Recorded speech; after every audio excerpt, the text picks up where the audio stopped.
Hey everybody, it's Kevin. How you doing? Excuse me, I've been out here in the backyard picking up weeds. I'll show you my backyard. It's all rocks. Yeah, so try that, Thought I'd just sit in the corner, My backyard. Yeah, so that's not why. That's not what the video's about today. I want to share something with you about community versus neighborhood. Okay, I live in a community. You know, homeowners. It's pretty nice neighborhood, a lot of $1 million houses, $1 million condos, so, it's a nice community, I'll put it like that. Multiracial and all of that. And during this corona time, my neighbors, they check on us, we check on them. That's a community. A community is where you spend all your money in your own community.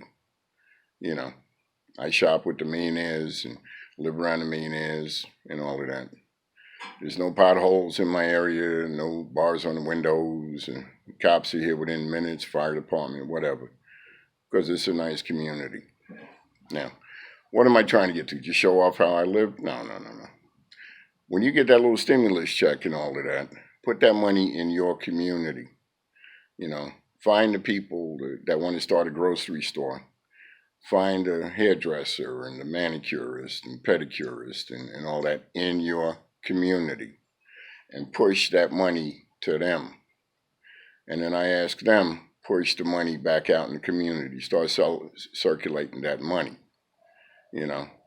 And if you learn to do collective economics, you'll go from a neighborhood to a community, you know. I'm from the hood, never liked the hood, never will like the hood. And I'm going to tell you, if you live in a hood, people from communities are not coming to save your butt. And not is the government and all that other stuff. Don't live in that fantasy, man. I've always said it is not racism, it is economics. If you want anything to stop in this world, pull your economics. When you throw your economics at people, they're going to listen. See? People in Washington are not going to listen to people that don't do anything, not rent. If you're a renter or, you just don't want to do nothing with your life, no one's going to listen to you. No one's going to save you. If you own something, people listen to you, man. I got to pay taxes and bills and all kinds of stuff, So when me and my community start talking, we get things done. We don't protest and all that. We go down to City Hall and say, look, we live in this area. This is what we don't like and this is what we want. And like that, done. That's power. It's economic power. Don't matter the race and all that other stuff, man. If you want to start, and I've always tried to tell people, man, you take baby steps. You take your bills and add an extra $5 or $10 to your bills and put it aside. If you have 10 bills, take $10, add $10 to it. This is this plus 10, plus 10, plus 10. 10 bills is $100. Don't sound like much, but over 12 months, it's $1,200. Over 10 years, it's $12,000. So when the bottom falls out, man, you got some good put your hand on right there. I also want you to learn about, dividends, bonds, stocks. That ain't white people stuff, man.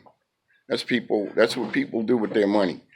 If you give me $1,200 and you give a brother in the hood $1,200, I'm going to take my money and invest it for a rainy day. He's going to take it on, booze and dope and all that other baloney. I might go get a massage and a pedicure, have my wife get her nails done and all of that stuff. Very little money, maybe $300, but the other $900, that's invested.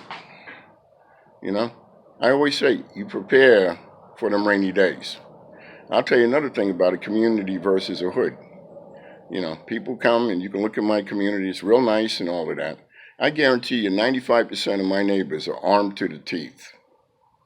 So don't think you're going to run up in somebody's house in my community with some baloney. You're going to get your wig split. You're going to get your head blown off.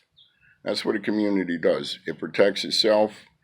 It sustains itself, And that's what I've been I wish my people would understand. I'd love going down to the hood and see everybody. And I got my favorite stores and all that. Try to get my money back and all that. And then I come back to my community where I live.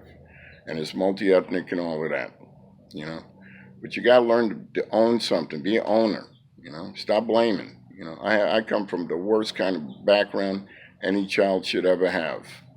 And I got a lot of stuff I got to work on, empathy and compassion and all of that. Fortunately, I was blessed with a wonderful wife teaching me all this stuff. I don't have a lot of it. I'm a bootstrap guy. Get up off your bootstraps and do for yourself. No matter how much life spat on me, man, I spit back. I swing back, you know, and go get mine, you know. And that's all I want for you, man, to live in a nice neighborhood. I wish I could show you my neighborhood, man. It's really nice, you know. Where I live at is where people that you know, that you idolize, this is where they hide out in the $1 million townhouses and all that.